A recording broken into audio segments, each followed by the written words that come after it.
تو اس پانی کو بڑی احتیاط کے ساتھ استعمال کیا جاتا تھا. لیکن آج جو ہے، آج ہماری جو گلیاں ہیں وہ پختہ بھی ہیں، ٹھیک ہے، اور اس کے علاوہ جو سیویج کا جو سسٹم ہے اس کو سیلڈ پائپ کے ذریعے ڈسپوزل پلانٹس کے تک منتقل کیا جاتا ہے، اور ہمارا جو صحت و صفائی کا نظام ہے اب بہتر ہے. اس کے بعد رائٹر جو ہے وہ ڈسکس کرتا ہے مور فوڈ اینڈ بیٹر فوڈ. پہلے خوراک جو تھی ہمیں ہر موسم میں، فوڈ جو تھی، خوراک جو تھی، یہ ہر موسم میں دستیاب نہیں ہوتی تھی، اور ہمارے پاس خوراک کو سٹور کرنے کے ذرائع بھی نہیں ہوتے تھے. تو اب جو ہے سائنس کی وجہ سے ایک تو ہمارے پاس آلات آ چکے ہیں، زمین میں ہل چلانے سے لے کے فصل کے کاٹنے تک اب جو ہے ہم آلات کا سہارا لے رہے ہیں. دوسرا، ہمارے پاس ادویات آ چکی ہیں، اعلیٰ کوالٹی کے بیج آ چکے ہیں جن کی مدد سے ہم اعلیٰ سے اعلیٰ فصل اگاتے ہیں، اور اب ہمارے پاس ہر موسم میں ہر قسم کی سبزی اور فروٹ دستیاب ہوتے ہیں. لیکن پہلے یہ چیزیں نہیں ہوتی تھیں. اب ہمارے پاس خوراک کو محفوظ کرنے کے ذرائع بھی ہیں، جس طرح سے selecting, grading, dehydration, processing, canning, pickling, freezing. تو یہ مختلف طریقے ہیں جن کی مدد سے ہم اپنی خوراک کو محفوظ کر سکتے ہیں اور اسے کافی عرصے تک استعمال کر سکتے ہیں. اس کے بعد رائٹر کہتا ہے کہ ہمارا جو ایٹیٹیوڈ ہے وہ بہتر ہوا ہے. ہمارے جو آباء و اجداد تھے، ہمارے جو فور فادرز تھے، ہمارے جو اینسسٹرز تھے، وہ سپرسٹیشس تھے، وہ توہم پرست تھے، وہ نمبر 13 سے ڈرتے تھے. اچھا، بروکن مرر سے ڈرتے تھے. اگر وہ کسی مہم پہ جا رہے ہیں، کسی اہم کام پہ جا رہے ہیں اور کالی بلی نے آ کے راستہ کاٹ لیا ہے تو وہ سمجھتے تھے کہ یہ نحوست کی علامت ہے، ہمیں کامیابی نہیں ہوگی. اسی طرح سے اگر کوئی کوا جو ہے وہ دیوار پر بیٹھا کائیں کائیں کر رہا ہے تو وہ یہ سمجھتے تھے کہ یہ کوئی مہمان وغیرہ آنا ہے. اور اسی طرح سے وہ علم نجوم پر ان کا بہت زیادہ اعتقاد تھا. وہ ستاروں کی گردش سے بہت زیادہ متاثر ہوتے تھے.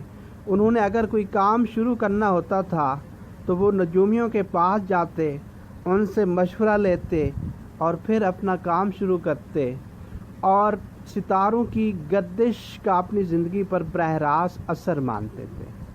لیکن آج سائنس کی وجہ سے ہمارے ایٹیٹیوڈ، ہمارے سوچنے کے انداز میں بہت بڑی تبدیلی آئی ہے.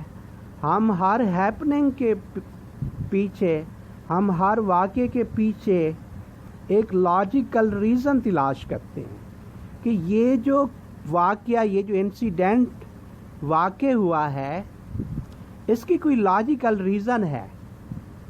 یہ ایسے واقع نہیں ہوا. مثال کے طور پر ہم کہتے ہیں کہ دو گاڑیوں کا آپس میں ایکسیڈنٹ ہوا تو ہم کہتے ہیں کہ اس کی کوئی لاجیکل ریزن ہوگی، یا تو گاڑی کی بریک خراب ہوگی یا پھر ڈرائیور کو نظر نہیں آیا ہوگا. تو اس کی کوئی لاجیکل ریزن ہوگی. ہم black cats, broken mirror, number 13، اچھا کرائنگ کرو، اب جو ہے ہم ان چیزوں پر ہمارا کوئی اعتقاد نہیں ہے. تو امید ہے کہ یہ لیکچر آپ کے لیے ہیلپ فل رہا ہوگا. تو اس کو سننے کے بعد آپ نے ٹرانسلیشن کو بھی پڑھنا ہے، سینونیمز بھی دیکھنے ہیں، تاکہ آپ کو کویسچن آنسر کے حوالے سے مٹیریل مل سکے.